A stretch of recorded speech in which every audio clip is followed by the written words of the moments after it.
bisa tetap bertahan dalam situasi apapun gitu ya, pelajarannya itu bertahan dalam situasi apapun. Ada yang gabung ya? Ada yang gabung kah? Oh tidak. Saya pikir ada yang gabung. Bentar.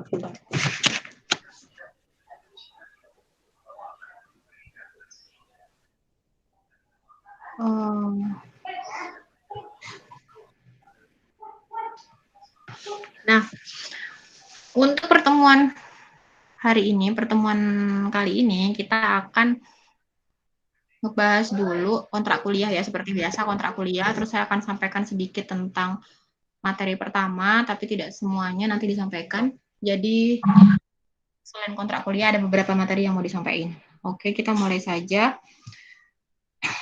Materinya apa, Syifa, pelajarannya hari ini, mata kuliahnya? Hidrolika, Bu. Hidrolika ya. Hidrolika. Apa sih bedanya dengan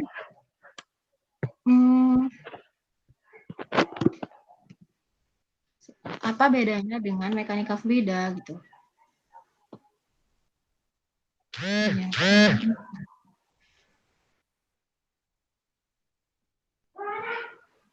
Oh, bukan ini. Sebentar, ini pertemuan kedua. Stop sharing.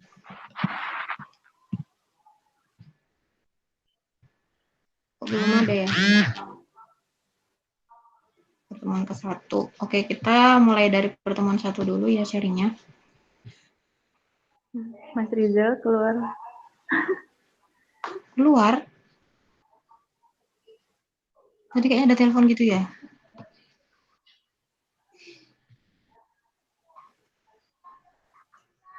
Oke, nah ini ya. Hidrolika. Parah, agak lemot.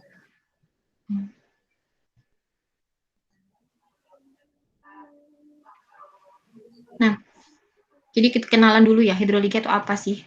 Nah, coba tahu nggak bedanya hidrolika sama mekanika fluida? Kemarin semester berapa ya kita tuh? Semester 2, kalau nggak salah ya. 1 apa 2? 1. 1 tuh mempelajari tentang mekanika fluida. Kira-kira apa bedanya mekanika fluida dan hidrolika?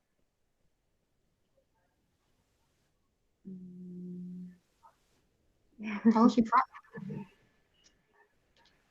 Enggak, Bu. Rizal mau gabung ya? Sebentar, tak cek dulu ya. Udah, Bu.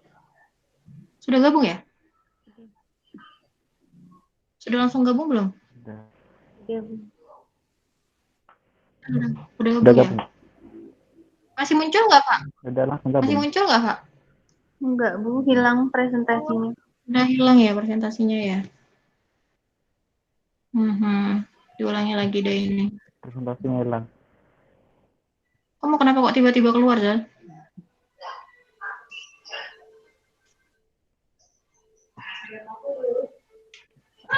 Barusan ada notice gitu, paketan nggak ada. Untung ada teman. Nah, ini ya. Jadi bedanya hidrolika sama mekanika fluida. Kemarin kita sudah mempelajari tentang mekanika fluida. Sekarang kita akan mempelajari tentang hidrolika. Agak lemot mau ini slide-nya.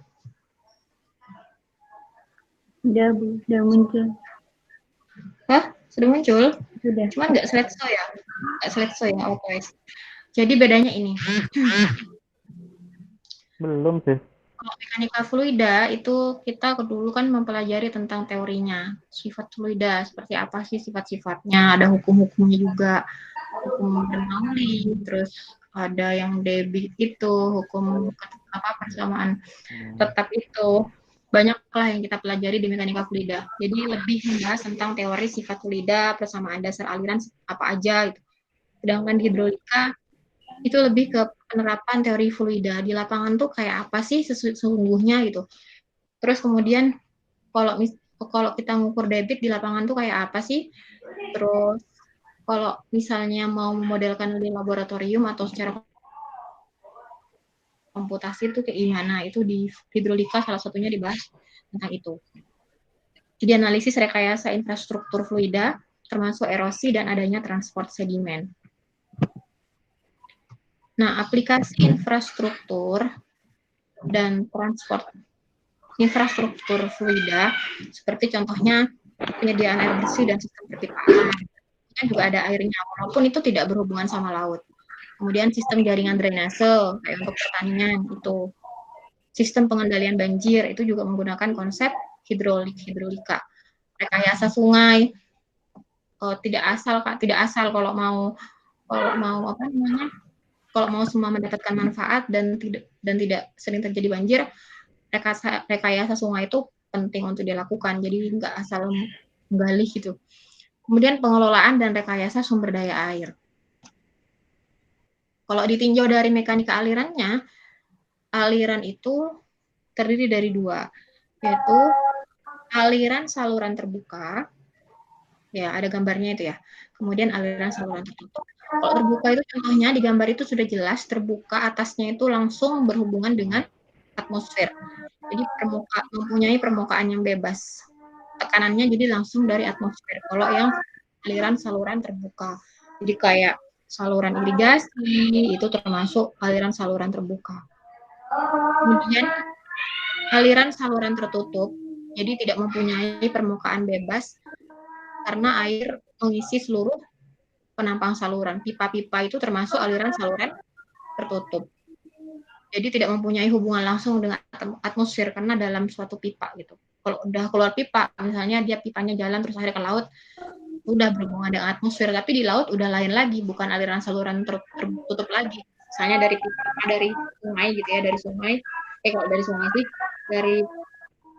dari daratan atau pesisir ada pipa di situ, misalnya dari tambak gitu ya, aliran pembuangan limbah misalnya, di situ dia melewati namanya saluran tertutup dulu pipa kan, baru nanti ketika muncul di laut dia sudah keluar, sudah berhubungan langsung sama atmosfer, sudah termasuk aliran saluran terbuka karena berhubungan langsung sama yang bebas atmosfer.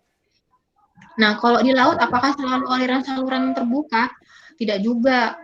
Di dasar laut itu banyak sekali pipa-pipa yang biasanya digunakan untuk sebagai jalur transportasi gitu ya, transportasi misalnya kayak minyak dari suatu tempat ke tempat lain. Kan minyak itu biasanya rata-rata dari dasar laut. Diambil dari situ, penyalurannya itu menggunakan pipa-pipa dan biasanya letaknya di dasar laut. Untuk pipa itu nanti akan dibahas di akhir yang mungkin akan ada presentasi juga, jurnal juga.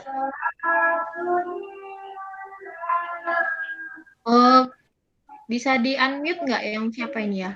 Ada suara-suara ngaji kayaknya. Nah, untuk capaian pembelajarannya sendiri, kalian sebagai mahasiswa diharapkan mampu memecahkan permasalahan terkait dengan hidrolika pada saluran terbuka dan tertutup, menghitung persoalan hidrolika pada saluran terbuka dan tertutup, dan menjawab skema hidrolika untuk menganalisis persoalan hidrolika pada saluran terbuka dan tertutup di lingkungan teknik kelautan, baik yang dari sungai, terus kemudian di air payau, misalnya ada di situ juga, bahkan akhirnya adalah ke laut. Nah, strategi perkuliahannya harusnya ini kita tetap mukanya online ya, kita tetap muka tapi online. Harapannya memang kita bisa tetap muka secara luring atau luar jejaring, artinya offline. Semoga nanti bisa gitu. Harapannya bisa, karena memang tetap lebih efektif pertemuan secara luring. Cuma dalam kondisi saat ini, untuk keamanan, lebih apa namanya ya, lebih baik daring saat ini. Kemudian diskusi, nanti harapannya di Google Classroom ya, diskusinya di Google Classroom. WA itu adalah grup persimpangan saja ya, WA itu grup koordinasi sebelum ke kelas yang sebenarnya. Di kelas yang sesungguhnya itu adalah di Classroom sama di Google Meet. Kemudian presentasi, nanti di akhir ada praktikum. Jadi nanti karena kita, sebenarnya praktikumnya ini kelompok, cuma karena kalian itu semua ada di lokasi masing-masing, daring kita, jadi kayaknya nggak memungkinkan untuk praktikum secara berkelompok. Jadi nanti mungkin praktiknya itu sendirian, dan karena sendirian mungkin akan lebih membutuhkan banyak waktu kali ya, bisa dua minggu juga mungkin ya jadinya. Nah, nanti akan saya jelaskan salah satunya praktikumnya itu kalian ke sungai nanti ngukur debit air. Kalau secara alat sih ada alat yang untuk mengukur debit. Cuman kalau langsung kalian pakai alat, kalian tidak akan tahu caranya itu bagaimana sih step-stepnya untuk bisa mendapatkan misalnya mendapatkan A-nya, mendapatkan kecepatannya dari mana dapatnya hingga akhirnya dapat debit itu. Jadi biar kalian paham. Ya semoga saja bisa dilakukan ya, walaupun sendiri-sendiri. Mungkin yang dekat, misalnya rumahnya nggak terlalu jauh, sama-sama situ Bondo, bisa dilakukan berkelompok. Karena memang bukan praktikum ini sebenarnya bukan untuk dilakukan sendiri, tapi dilakukan secara berkelompok. Yang angkatan kemarin itu mereka ada 2 kelompok. Jadi ada yang menghitung debit air di sungai yang alirannya deras, sungai yang besar, ada yang menghitung debit air, kelompoknya dibagi 2 itu. Yang satu itu aliran yang tenang seperti selokan kecil itu. Karena otomatis bentuk lereng sungainya, bentuk pinggir sungainya itu kan berbeda sama yang biasanya selokan. Biasanya selokan itu kan fix ya, kayak kotak gitu. Tapi kalau sungai yang besar biasanya karena kena erosi, biasanya jadi miring, agak miring gitu. Dan biasanya ada terbuat dari tanah. Pinggirnya itu biasanya tanah. Kalau selokan yang kemarin anak-anak praktek yang semester kemarin itu, kalau yang selokan kecil itu ini kayak di semen gitu loh. Jadi dia mudah ngukurnya, ngukur tingginya, ngukur luasnya, akhirnya mudah dari tinggi kemudian dikalikan sama lebar jadi luas mudah. Tapi kalau yang sungai agak lebar itu yang agak susah karena itu memang butuh kelompok. Jadi tetap tapi kalaupun mau melakukan praktikum secara berkelompok kalian harus menggunakan protokol kesehatan ya. Jadi saya pengennya nanti tetap nemenin kalian praktikum. Kita pakai sungai yang dekat-dekat aja, mungkin harinya tidak hari ketika kita kuliah. Misalnya hari Minggu atau hari Sabtu ketika misalnya Rizal nggak kerja. Lebih ringan, jadi nanti tugasnya lebih ringan. Ada yang bagian misalnya, karena itu butuh orang tidak hanya satu orang, tapi butuh beberapa orang. Kayak misalnya megang talinya gitu ya. Karena kan kena arus, khawatirnya kena arus talinya jadi copot. Terus kita butuh kayu untuk mengikat tali juga, kayak gitu-gitulah, agak ribet. Jadi memang harus tidak boleh sendiri, memang harus berkelompok. Kecuali mungkin Arifa yang ada di sana kita minta tolong saudaranya untuk mengambil bahasa aktif. Nah, untuk tugas-tugasnya ada tugas mandiri, tugas kelompok yang tadi praktikum itu sama laporannya, itu laporan praktikum ya. Nah, untuk kriteria penilaiannya terserah sih, ini saya memberikan gambaran seperti ini. Selanjutnya itu disepakati dengan mahasiswa. Menjawab soal dengan benar, kayak UTS itu menjawab soal dengan benar, misalnya 5 soal. Biasanya kan saya ngasih soal tuh misalnya 11. Silahkan kalian pilih yang mau dikerjakan minimal 3. Kalau dikerjakan semua ya dapat nilai bagus berarti kayak gitu. Kemudian nilai ujian akhir juga sama, nilai tugas mandiri atau tugas terstruktur, kehadiran kuliah juga membantu. Kemudian keaktifan itu poin-poin yang saya tanya, jawab, terus kemudian ada pertanyaan juga. Poin itu membantu ketika nilai akhir kalian itu kurang naik atau misalnya agak anjlok, itu dibantu dari keaktifan. Kalau misalnya pun tidak anjlok, misalnya B, itu juga bisa diangkat dari keaktifan bisa menjadi A kayak gitu. Jadi tidak ada usaha kalian atau keaktifan kalian selama perkuliahan itu yang disia-siakan. Nah, jadwal perkuliahannya, ini tidak saya tulis tanggalnya ya. Pokok yang jelas pada pertemuan ini ya materi-materinya. Kontrak kuliah. Kemudian hari ini kita kan membahas sedikit aja tentang konsep dasar mekanika fluida yang sempat kemarin kita bahas juga, mengulang kembali sedikit. Selanjutnya minggu depan. Kemudian pertemuan ketiga tekanan dan gaya pada fluida. Yang keempat, pertemuan keempat tentang aliran fluida pada saluran terbuka, open channel, penggolongan jenis dan sifat-sifatnya, sekaligus menjelaskan tentang praktek ketika di lapangan nanti kayak gimana. Pertemuan kelima itu praktikum lapang.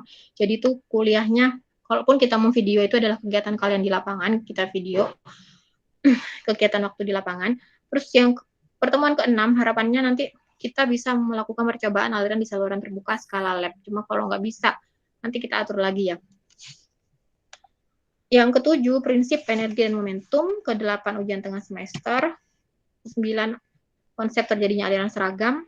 10-11 kita akan belajar, nanti saya masih cari softwarenya ya, software yang mudah untuk diaplikasikan, semoga bisa segera dapat, tentang sistem komputasi aliran seragam. Gimana sih kalau di komputer itu memodelkan aliran seragam itu kayak gimana sih gitu. Itu butuh 2 pertemuan biar benar-benar paham.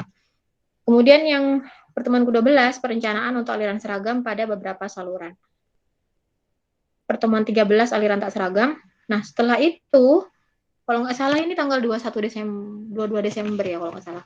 Setelah itu tuh kalian libur. Jadi sebelum pertemuan terakhir, sebelum pertemuan terakhir, itu kalian libur selama 2 minggu. Akhir Desember, kayak cuti bersama gitu, sampai awal Januari. Nah, nanti terserah apakah mau tapi kayaknya nggak mungkin ya dimampatkan jadi akhir Desember semua, karena ini kalian itu dapat tugas untuk mereview jurnal tentang aliran pada saluran terbuka, sebagian pada saluran tertutup, dan masing-masing ini bukan kelompok. Kalau misalnya langsung dimaksimalkan akhir Desember, kayaknya nggak nutut dan tidak akan maksimal. Jadi kemungkinan nanti presentasinya itu setelah liburan. Baru setelah liburan itu, setelah presentasi, kemudian minggu tenang, setelah minggu tenang, kemudian kalian UAS. Seperti itu ya. Nah, itu untuk kontrak kuliahnya. Sebentar.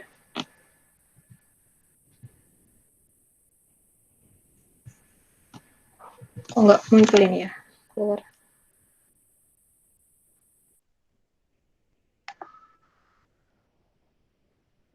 Nah, kemudian langsung kita masuk ke, udah ya, itu kontrak udah paham ya. Kita masuk ke sedikit materi dari mengulang kembali yang mekanika fluida kemarin.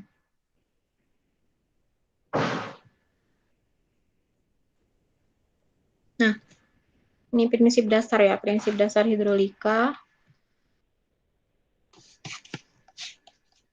Jadi hidrolika bagian, ini nggak usah dihafal sih, cukup dimengerti saja. Bagian dari hidromekanika yang berhubungan dengan gerak air.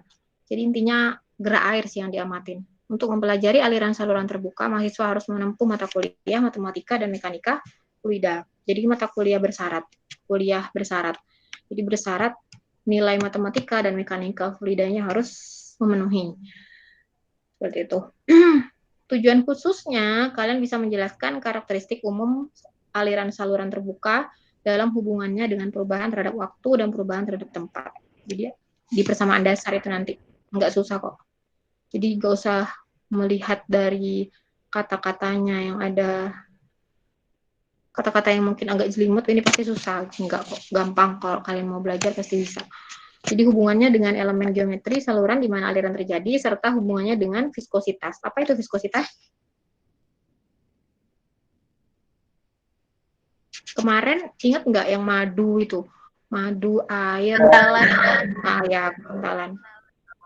Viskositas air dengan viskositas madu lebih tinggi mana?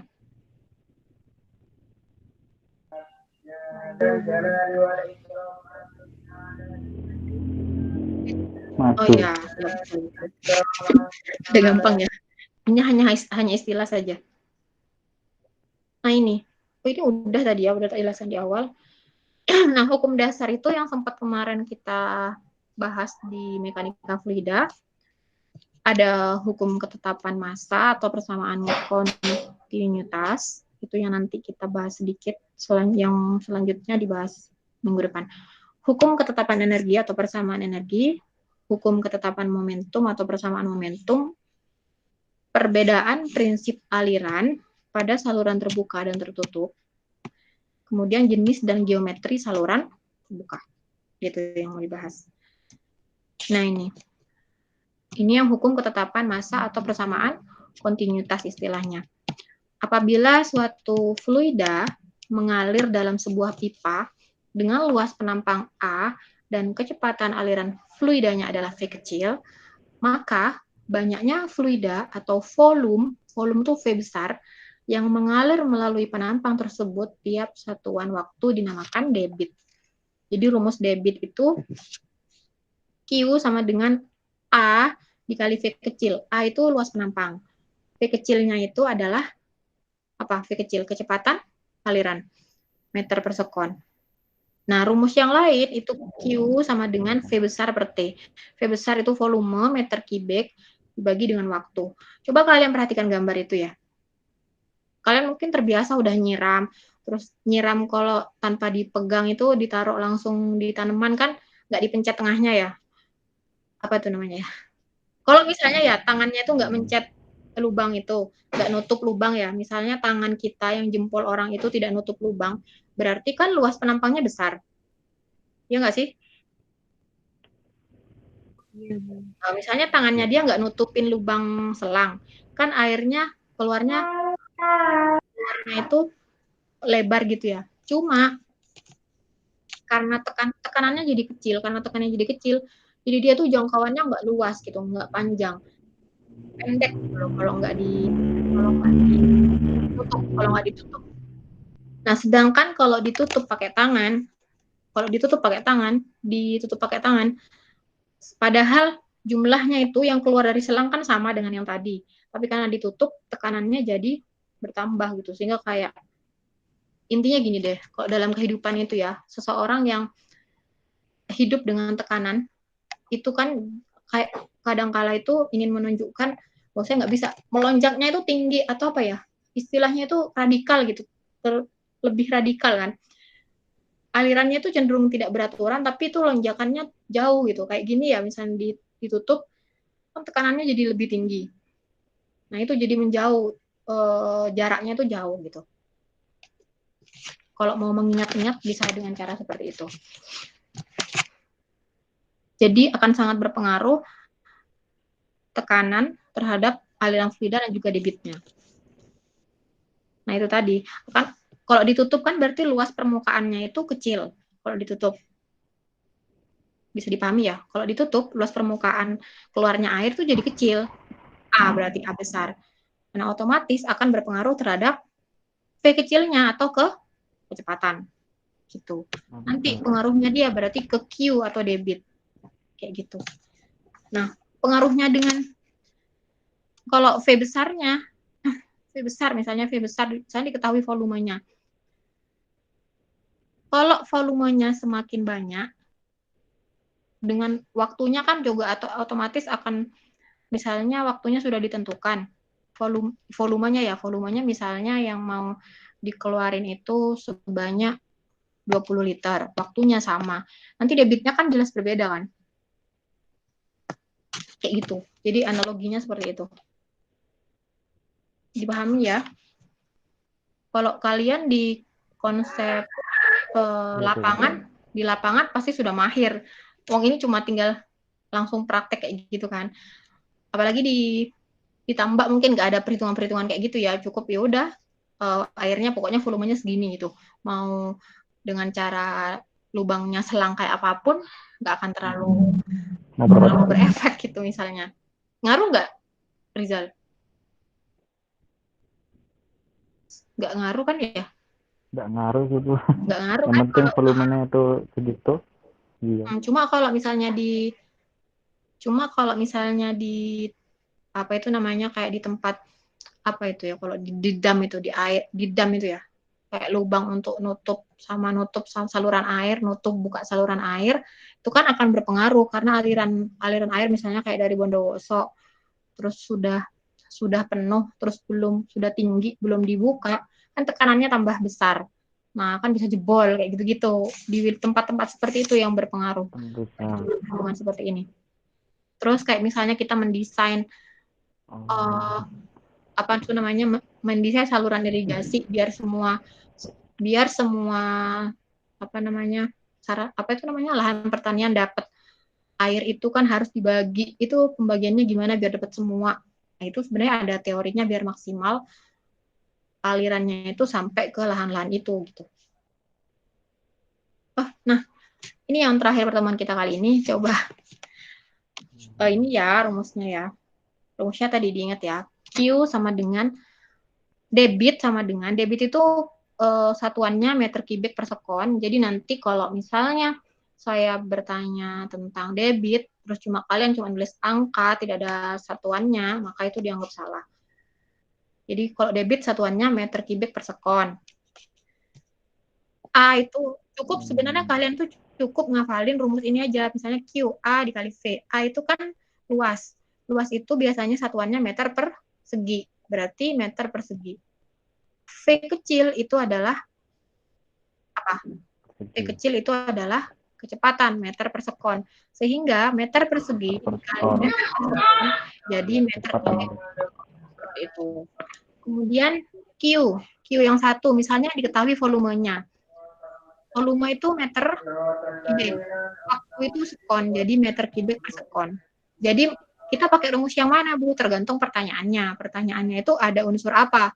Misalnya pertanyaannya itu ada unsur yang mengatakan ada panjang dari saluran A, lebarnya segini, diameternya segini. Berarti itu pakai yang A dikali V kecil. Karena kalau sudah berbicara soal diameter, maka itu kaitannya dengan luas.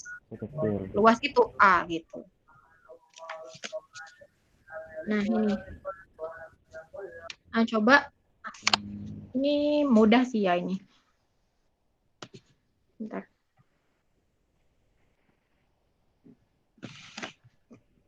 Nah ini. Sebuah pipa salah satu bagiannya itu berdiameter 20 cm. Berarti apa ini? Luas. Diameter ya. Kita cari dulu gini ya. Diketahuinya berarti apa? Diketahui berarti diameter. D lah ya. D-nya berarti 10 cm. Kalau ada kata-kata pipa berdiameter, ini berarti bentuknya apa kira-kira? Bentuknya persegi atau segitiga atau apa? Namanya diameter itu berarti dia bentuknya apa? Tabung. Bentuknya lingkaran. Ya, berarti luas apa tuh namanya penampangnya kayak selang tadi. Lingkaran kan bentuknya berarti lingkaran. Kalau lingkaran berarti untuk memudahkan biasanya rumus yang kalian hafal itu kan rumus lingkaran apa? Yang kalian hafal itu pi r kuadrat kan ya? Nah, berarti R-nya kalau diameter 10 berarti jari-jarinya keliru. Ini 20 ya, D1. D1 20 cm berarti R1-nya R1 berarti berapa? 10 cm. Nah, habis itu diketahui lagi diameter 2 itu 10 cm. Berarti R2-nya 5 cm ya. Nah, iya Bu. Laju aliran pipa berdiameter besar 30 cm per sekon itu berarti apa yang diketahui? V kecil. V kecil. Nah, V kecil ini V1 atau V2?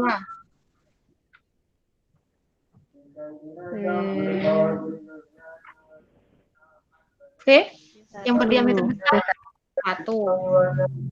V1-nya 30 cm per sekon. Ini perlu diubah apa tidak satuannya?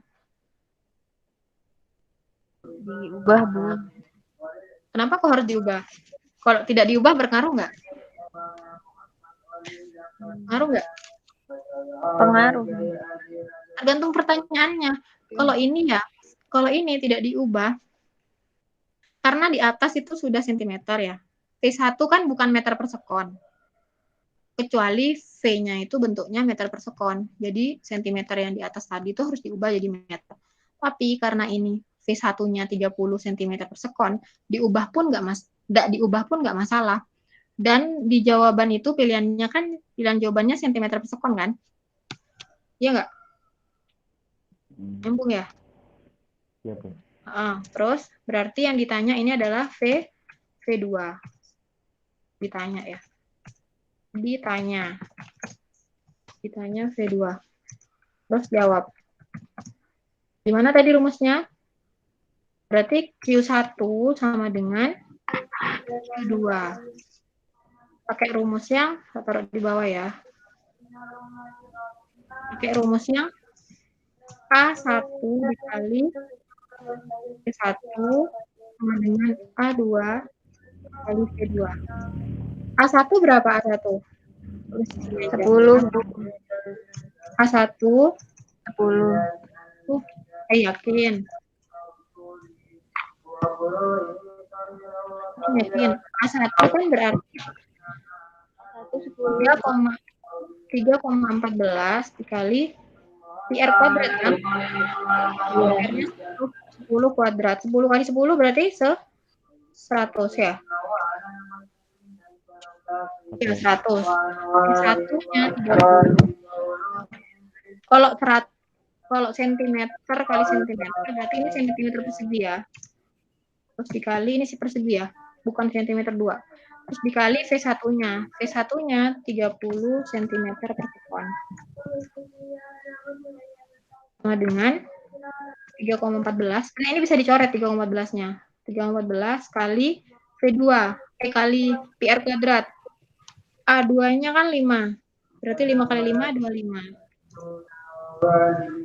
Nyambung ya? Nyambung nggak sih di sini?